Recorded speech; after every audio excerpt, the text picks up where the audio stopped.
Hello and welcome back to my channel. ഇന്ന് ഞാൻ നിങ്ങൾക്ക് വേണ്ടി ഒരു ഹണി ഗാർലി ചിക്കൻ്റെ റെസിപ്പി ആയിട്ടാണ് വന്നിരിക്കുന്നത്. വളരെ പെട്ടെന്ന് വീട്ടിൽ തന്നെ തയ്യാറാക്കാൻ പറ്റുന്ന ഒരു റെസിപ്പിയാണിത്. ബാക്ക്ഗ്രൗണ്ടിൽ ചെറിയ ചെറിയ സൗണ്ടുകളൊക്കെ കേൾക്കുന്നുണ്ടെങ്കിൽ നിങ്ങളത് ക്ഷമിക്കുക.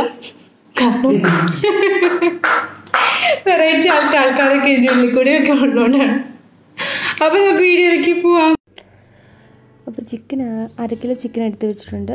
ഞങ്ങൾ 2 പേർക്ക് വേണ്ടിയിട്ടാണ് ആ ഒരു റേഞ്ചിലാണ് പ്രിപ്പയർ ചെയ്യുന്നത്. പിന്നെ കുറച്ച് ചിക്കൻ ചെറുതായിട്ട് മുറിച്ച് വെച്ചിരിക്കുന്നത്.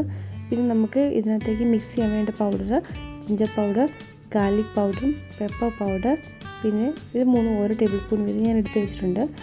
പിന്നെ ആണെങ്കിൽ 2-3 table spoon honey, 1 table spoon garlic paste അതിൻ്റെ ഹണി ഗാർലിക് ചിക്കൻ ആയിട്ടാണ് ഗാർലിക് പേസ്റ്റ് എക്സ്ട്രാ എടുത്ത് വെച്ചിരിക്കുന്നത്. പിന്നെ വീണ്ടും വിനീഗർ, പിന്നെ സോയ സോസ് 2-3 ടേബിൾ സ്പൂൺ, പിന്നെ വെള്ളം, ആവശ്യത്തിന് ഉപ്പ്. ഇത്രയാണ് നമ്മുടെ ഹണി ഗാർലിക് ചിക്കൻ്റെ മെയിൻ ഇൻഗ്രീഡിയൻസ്. ഇനി നമുക്ക് ഇതെല്ലാം കൂടെ വെച്ച് മിക്സ് ചെയ്യാം. അപ്പം നമ്മൾ ചെറുതായി മുറിച്ച് വെച്ചിരിക്കുന്ന ചിക്കനിലേക്ക് നമ്മൾ ജിഞ്ചർ പൗഡറും ഗാർലിക് പൗഡറും പെപ്പർ പൗഡറും ആവശ്യത്തിനുള്ള ഉപ്പും കൂടിയിട്ട് മിക്സ് ചെയ്യണം. മിക്സ് ചെയ്തിട്ട് ഒരു ഹാഫ് ആൻ അവർ മുതൽ 1 അവർ വരെ സെറ്റ് ചെയ്ത് വെക്കുകയാണെങ്കിൽ അതിനകത്ത് എല്ലാം നന്നായിട്ട് ചിക്കനെല്ലാം നന്നായി പിടിച്ചിരിക്കും. അപ്പോൾ ചിക്കനെല്ലാം നന്നായി പിടിച്ച് 1 മണിക്കൂർ കഴിഞ്ഞിട്ടുണ്ട്. ഇനി നമുക്കൊരു പാൻ എടുത്ത് വെച്ചിട്ട് നമുക്കിത് ഫ്രൈ ചെയ്തെടുക്കാം. പാൻ എടുത്ത് വെച്ച് ഞാനിവിടെ യൂസ് ചെയ്യുന്ന ഒലിവ് ഓയിലാണ്.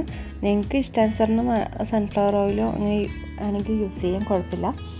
അപ്പോൾ ഒലിവ് ഓയിൽ ചെറുതായിട്ട് ചൂടാകുമ്പോൾ തന്നെ നമുക്ക് ഓരോ പീസായിട്ട് ചിക്കൻ നമ്മൾ മാരിനേറ്റ് വെച്ചിരുന്ന ചിക്കൻ നമുക്ക് ഇട്ട് കൊടുക്കാം. ചിക്കനെല്ലാം നമ്മൾ ഇട്ട് കൊടുത്തതിന് ശേഷം നമ്മൾ അതിനകത്തേക്ക് നമ്മൾ ഒത്തിരി ഡീപ്പ് ഫ്രൈ ചെയ്യാൻ പാടില്ല. നമ്മൾ ആദ്യം ചെറുതായിട്ടൊന്ന് ഫ്രൈ ചെയ്യുമ്പോൾ തന്നെ നമ്മൾ അതിനകത്തേക്ക് ബാക്കി വേണ്ട ഇൻഗ്രീഡിയൻസ് ഓരോന്നായിട്ട് ചേർത്ത് കൊടുക്കണം. ഒത്തിരി ഫ്രൈ ആയി കഴിഞ്ഞ് കഴിഞ്ഞാൽ പിന്നെ നമ്മൾ ചേർത്ത് കൊടുക്കുന്ന ഇൻഗ്രീഡിയൻസ് ഒന്നും ബാക്കി ചിക്കനിലേക്ക് പിടിക്കത്തില്ല.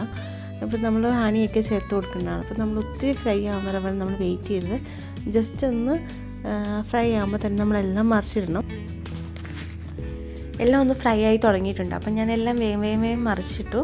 എന്നിട്ട് നമുക്ക് അതിൻ്റെ അടുത്ത ഇൻഗ്രീഡിയൻ്റ് എന്ന് വെച്ചാൽ ഗാർലിക് പേസ്റ്റ് നമുക്ക് ആഡ് ചെയ്ത് കൊടുക്കാം. ഗാർലിക് പേസ്റ്റ് ഇപ്പോൾ ചിക്കൻ്റെ പേരിൽ നമ്മൾ പറയുന്ന പോലെ ഹണി ഗാർലിക് ചിക്കൻ എന്ന് പറയുന്ന പോലെ നമുക്ക് ആവശ്യമനുസരിച്ച് ഇട്ട് കൊടുക്കുന്നത്. ഇതിപ്പോൾ ഫസ്റ്റ് സെറ്റ് ഞാൻ അതിനകത്ത് വറുക്കാൻ വെച്ചപ്പോൾ ഞാൻ അതിന് വേണ്ടി ഗാർലിക് പേസ്റ്റാണ് ആഡ് ചെയ്യുന്നത്. അത് കഴിഞ്ഞ് ഞാൻ അതിനകത്തേക്ക് സോയ സോസ് ജസ്റ്റ് കുറച്ച് ആഡ് ചെയ്യുന്നുള്ളൂ. പിന്നെ നമുക്ക് ലാസ്റ്റ് സോയാ സോസ് നമുക്ക് എപ്പോഴും അവസാനത്തിനോട് വീണ്ടും ചേർക്കാൻ പറ്റും.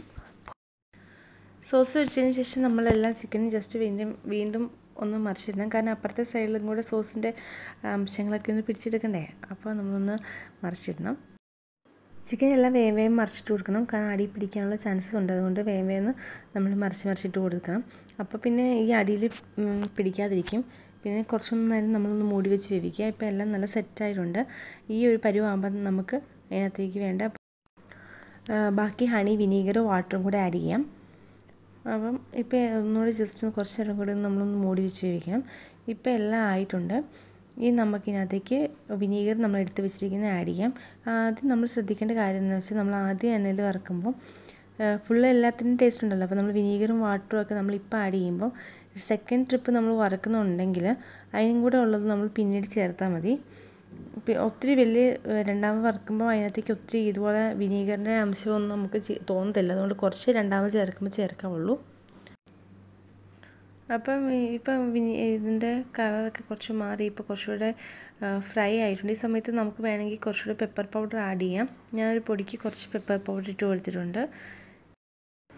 ഈ ചിക്കൻ ഭയങ്കരമായിട്ട് മുരിഞ്ഞു പോയിട്ടുണ്ടെങ്കിൽ നമുക്ക് അത്രയും ടേസ്റ്റ് കിട്ടത്തില്ല. ഇത് കുറച്ച് ഒത്തിരി ഡ്രൈ ഫ്രൈ ആവാതെ അതിനോട് അടുത്ത് വരുമ്പോൾ തന്നെ നമുക്ക് ഇതിനകത്തേക്ക് ഇനി ഹണി ആഡ് ചെയ്ത് കൊടുക്കാം. ഈ ഒരു പരുവമാണ് ഇപ്പോൾ വേണ്ടത്. അപ്പം നമുക്ക് ഇതിനകത്തേക്ക് എടുത്ത് വെച്ചിരിക്കുന്ന ഹണി കംപ്ലീറ്റ് ആഡ് ചെയ്യാൻ കുഴപ്പമില്ല. ഹണി ആഡ് ചെയ്തതിന് ശേഷം അത് നന്നായി ഇളക്കി കൊടുക്കുക. ജസ്റ്റ് ഒന്ന് ചൂടാകുമ്പോൾ ഇതിപ്പം ഒന്ന് ചൂടായി വന്നിട്ടുണ്ട്. അപ്പോൾ ഹണിയുടെ ആണ് കേട്ടോ അങ്ങനെ കുമിള പോലെ വരുന്നത്. വീട്ടിൽ ഭയങ്കര എളുപ്പത്തിൽ ഉണ്ടാക്കാൻ പറ്റുന്നൊരു ഡിഷാണ് ഹണി ഗാർലിക് ചിക്കൻ. അതുമാത്രമല്ല നമുക്ക് വീട്ടിൽ കുട്ടികളൊക്കെ ഉണ്ടെങ്കിൽ അവർക്ക് ഭയങ്കര ഇഷ്ടമായിരിക്കും. കാരണം എന്താണെന്ന് വെച്ചാൽ ഇത് നല്ലൊരു കുറച്ച് സ്വീറ്റ് ഫ്ലേവർ ആയതുകൊണ്ട് പിള്ളേർക്ക് ഭയങ്കരമായിട്ട് ഇഷ്ടപ്പെടും. അപ്പോൾ നിങ്ങൾ ഇങ്ങനെയൊന്ന് ഒരു വട്ടം ട്രൈ ചെയ്ത് നോക്കുക. പിന്നെ പിള്ളേർ ഇത് മതിയെന്നേ പറയുള്ളൂ. ഇതാകുമ്പോൾ കുറച്ച് ചെറുതായിട്ട് വളരെ ചെറിയൊരു സ്പൈസസിൻ്റെ വരുള്ളൂ. അവസാനം നമുക്ക് ഒന്ന് ടച്ചപ്പിനായിട്ട് കുറച്ചുകൂടെ സോയ സോസ് ഒഴിച്ച് കൊടുക്കാം. കുറച്ച് പേരൊക്കെ ഇതിനകത്ത് ആണെങ്കിൽ കുറച്ചുകൂടെ ടേസ്റ്റിൽ കിട്ടാൻ വേണ്ടി ടൊമാറ്റോ സോസ് ആഡ് ചെയ്ത് കൊടുക്കും. അങ്ങനെ നിങ്ങൾക്ക് ടൊമാറ്റോ സോസും കൂടെ ആഡ് ചെയ്ത് കൊടുക്കാൻ താല്പര്യം ഉണ്ടെങ്കിൽ കുറച്ച് ടൊമാറ്റോ സോസും കൂടെ ആഡ് ചെയ്ത് കൊടുക്കാം കേട്ടോ. ഞാനിവിടെ ടൊമാറ്റോ സോസൊന്നും ആഡ് ചെയ്ത് കൊടുക്കുന്നില്ല. പക്ഷേ ഞാനത് ടേസ്റ്റ് ചെയ്തിടത്തോളം നല്ലൊരു ചിക്കനാണ്. നിങ്ങൾക്ക് പെട്ടെന്ന് തന്നെ വീട്ടിലുണ്ടാക്കാം. ഇനിയിപ്പോൾ നിങ്ങൾക്ക് 1/2 hour to 1 hour മാരിനേറ്റ് ചെയ്ത് വെക്കാൻ പറ്റിയില്ലെങ്കിൽ അതിനും താഴെയാണെങ്കിലും മാരിനേറ്റ് ചെയ്ത് വെച്ചാലും മതി. കാരണം ഇൻസ്റ്റൻ്റായിട്ട് നമ്മൾ ആഡ് ചെയ്ത് കൊടുക്കുന്നതനുസരിച്ച് അത് നന്നായിട്ട് പിടിച്ചോളും, കുഴപ്പമൊന്നുമില്ല. നിങ്ങൾ ആദ്യമായിട്ട് എൻ്റെ ചാനൽ കാണുന്ന ഒരാളാണെങ്കിൽ എൻ്റെ ചാനൽ സബ്സ്ക്രൈബ് ചെയ്യണം. പിന്നെ കൂടുതലുള്ള ബെൽ ബട്ടണും കൂടി ഒന്ന് അമർത്തിയേക്കണം. പുതിയ വീഡിയോസ് ഇടുമ്പോൾ അപ്പോൾ തന്നെ നിങ്ങൾക്ക് കാണാൻ വേണ്ടിയിട്ട്. ഈ വീഡിയോസൊക്കെ നിങ്ങൾക്ക് ഇഷ്ടപ്പെടുന്നുണ്ടെങ്കിൽ പ്ലീസ് അതിൻ്റെ കമൻസിനകത്ത് നല്ല കമൻറ്റ്സ് അയയ്ക്കുക. നിങ്ങൾക്ക് ഇഷ്ടപ്പെട്ടെങ്കിൽ നിങ്ങൾ അതിൻ്റെ റിമാർക്സ് തരുക. അപ്പോൾ പിന്നെ തുടർന്നും വീഡിയോസ് നിങ്ങൾക്ക് പ്രതീക്ഷിക്കാം. Stay tune for my next video. Bye and take care. Have a nice day.